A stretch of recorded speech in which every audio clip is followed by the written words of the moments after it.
Most of us out there are artists, creative people, producers, mixers. We're all people that at some point we fell in love with the idea of making music or making any kind of art. It applies to everything. We weren't born in a vacuum.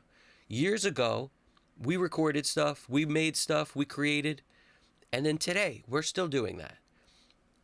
That fact that we did it years ago, we probably didn't know as much as we know now. Back then, I'm sure you didn't spend the same amount of time and energy that has accumulated to get you to now on what you know now. So everything is probably better now that you would do, that you could create, that you could record, produce, mix, whatever. It's all going to be better today. But that doesn't change the fact that years ago we did make stuff. A lot of us have been backing our stuff up, saving it, putting it on hard drives for years with the thought that we'd come back to it at some point, especially if we didn't finish a project. I've done that. I put every song I ever recorded on a hard drive. And years ago, when my band was very, very tight, we were a three-piece. It was me, bassist, and drums, and I recorded everybody all the time. No matter what we were, if we had a song we got tight with, I would have everybody come in and record it. I was always the guy putting mics up, doesn't matter, no matter what. Even years before in practice studios, I always wanted a record of what we were doing. So, fast forward to today. I know a ton more. And when I found those recordings, I basically looked for them. I looked for hard drives that had all that stuff on it because, like most of you, it eats away at me that I never finished a ton of these songs. They're just taking up space in my mental processor and my brain. I know I've got great songs. I know the performances were super tight. I spent so much time, effort, energy, like I'm sure you all did, making that stuff. And it just eats me up that it never got released, it never got finished, it never got put out, called done. It was never called done. So to me, that eats me up. All right. So what I did was I found those hard drives, and I started trying to just take everything and dump them all onto one major hard drive that I could put on my computer and just pull songs from when I want to, mix one of those songs.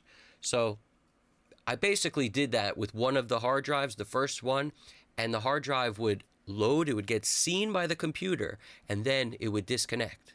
And I would, like, listening to the hard drive, I could tell there's something going on in there, because these are not the solid state drives that everyone uses today for the most part. These are the old school kind where the disc would spin in the inside. Some of you may still be using those, but those things are notorious for failing. They fail a lot.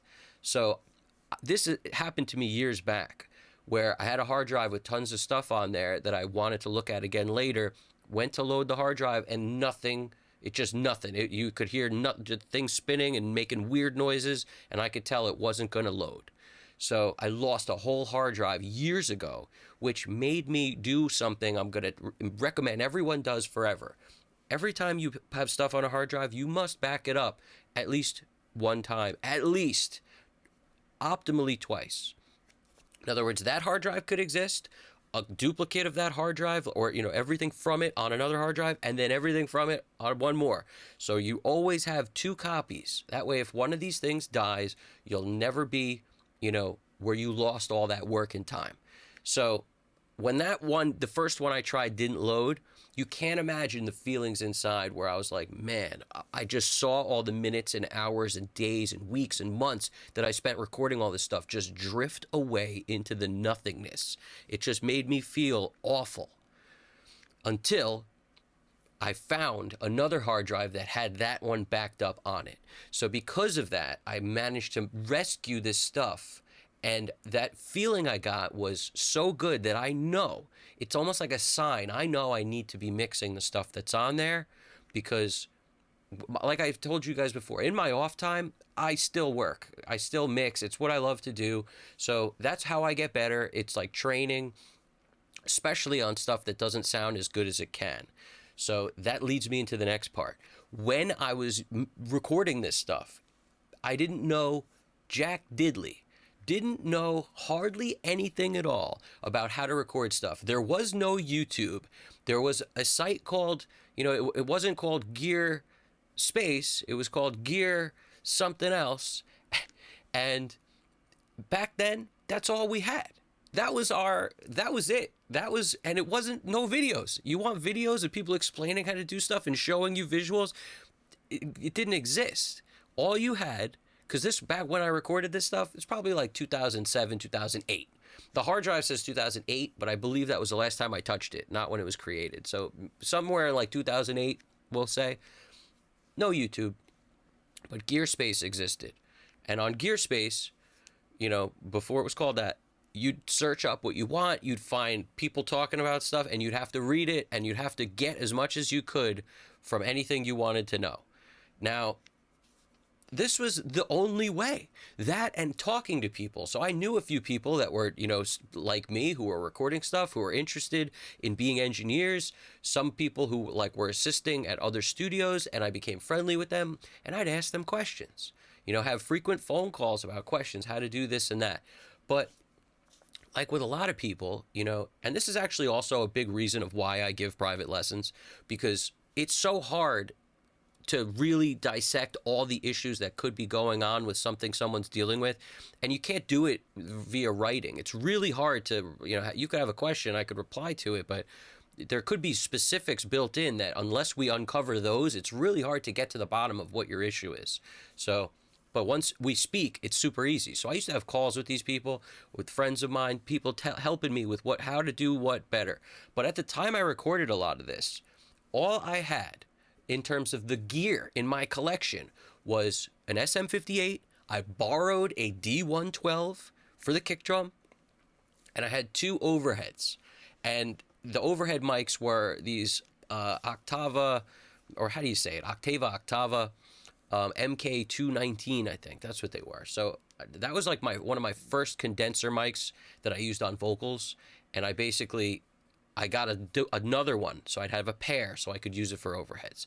And at the time, that's all I had, because I also only had an MBox 2 Pro interface. All right, this is like Pro Tools LE7 or something. That's like what I'm talking about. That's the era here. That interface had 4 analog inputs. It also had some digital stuff, but I didn't have, you know, anything that would convert something to SPDIF or whatever, so I couldn't even use those. So the point is, that's all we had. Like, I had 4 jacks to plug things into. And I had a mixing board, but I didn't want to sum things together. And I also didn't have the mics for it. I didn't have the cables. I didn't have the stands. I didn't have any of this stuff. I had a practice studio that we all played in, which I'm sure this sounds familiar with for a lot of you guys, and a few inputs. That's it, 4. So all I knew was the most important things on drums are kick and snare, and if I have only 2 other mics, let's do overheads. For some reason, I put the overheads way up because I didn't know what I didn't know. I had no idea of what would cause problems or not, or what I should do or not. Just like I'm sure a lot of you, when you did your stuff way back or even recent or whatever, you might not know what you don't know. It's the biggest problem. And because of that, it puts you in a position where now the recording you're trying to mix, if it's something you did years ago or recent or whatever, the recording you're trying to mix has handicaps built into it. No matter what, you are handicapped. You are not able to get things done in the way you would want to because of the way some of that stuff was recorded. Now, the goal as people who try to get great recordings, your song, you want to sound great. How do we do it? Every step of the way has got to be great. Unless it's done where every step of the way is done by someone who knows what they're doing, so every part of it is done right, it's very hard to get to the end and have nothing that's holding you back from where you hear it in your head. It's really hard to get there. And I would say it's impossible to get there in some cases. So let's talk about what's easier to mess up. It's easier to mess up things like drums because there's so many mics required.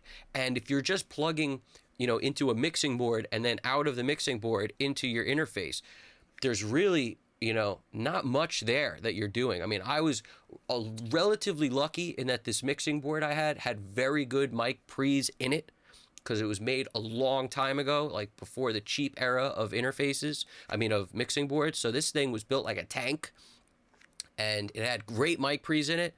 and decent EQ. But the point is, I didn't know how to use the EQ. All I knew was I turned up the mic pre and I got a decent level, and it didn't sound too bad. Sounded okay, right? But because I put the overheads way up too high, the whole drums are sloshy and smushy and blurry and gross, like for the most part.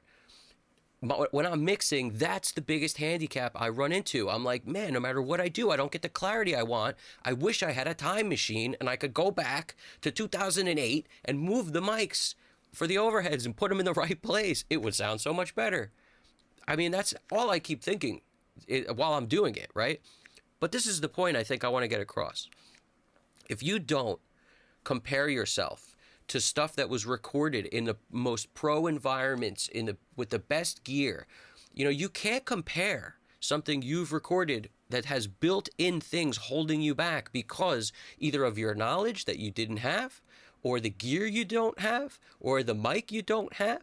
I mean, if you are using that, all the stuff you don't have, and comparing it to the top of the top, you're always going to be disappointed. You're going to carry that through your day. Every time you try to make something sound good and it doesn't sound as great as you want, you carry that with you. But you shouldn't, because there could be a vibe built into what you've recorded that was so great because of the time you captured, that moment in time where everyone was tight, where everyone was so dedicated, where everyone really knew what they wanted from the band, from life, from the song. Everyone was so wrapped up in doing this and 100% focus and dedication. Everyone being like that could make a recording sound amazing, and it doesn't matter that some parts of it might not be as great as you want them to be. It's more important that you finish what you started back then and get it to a place using your ears and your skills where you are now that is significantly improved from where it was then. In other words, you have a rough mix back then, or you have, whatever you did back then, and now you compare it to what you can do today. If you compare that, you will absolutely be happy. It will make you feel like you did something. It'll make you feel really proud of yourself, and then you can move on. Because just comparing those things from years ago to now, I bet you will be way better at everything, and you will make that sound so much better because of all the time and dedication and everything you put in. Even if it's only been a couple months, it doesn't even matter. If you put in a lot of time to learn between then and now, it'll probably be way better. And you use all your skills to make that as good as it can be. You lean into the problems. If something sounds terrible in a certain way, lean into it. Super noisy all over the place, the noise floor is super high, make noise a part of the sound. That's the point. Lean into the issues, finish what you started, and make it as great as possible, and then compare it to back then, and go with that feeling. All right? The other thing is this. Put a deadline on it. If you don't put a deadline on how long you're going to mess with this, you wind up going down a path of, I don't know how to fix this, but let me try this, let me try this, let me try this, let me try this. At a certain point, all that experimenting, you don't learn anything from it because you're not experimenting in a way that's like progressively helping you. You're just guessing and checking and guessing. And that guessing doesn't yield anything after a certain point. So what I'm saying is it's very helpful to put a time limit, like only give yourself a few days with it. Like for me, I worked on this thing for 2 days and I realized the problems that were built in. And because of what I know now, I know that this isn't a fixable issue. That this thing is, I fixed it as best as I can, and now I just got to be happy with it. That's the benefit of experience. Because years back, I would have just tried guessing and checking things forever until I got to a point where, all right, now I realize it's impossible. But like, I would have just done things forever, and I still probably, even then, I would have been like, maybe there's one more thing I could do. And then it just eats you up. You never finish it. You never move on. You never get satisfied, ever. Whereas now, I am satisfied knowing I spent all this time in, and no matter what I do, I can't go back in time and move those mics closer to the drums. I can't do it. No matter what I do, I can't do it. So I just use all my tools, my skills, everything I've learned to make it as good as I can with a deadline of I'm done today, and then I'm done today. And it gets cleared out of here. I get the thought of I've accomplished something. One of these songs from back then that was never done is now done. And now I get to move on with the rest of what I'm going to do with that confidence. This is how you build confidence.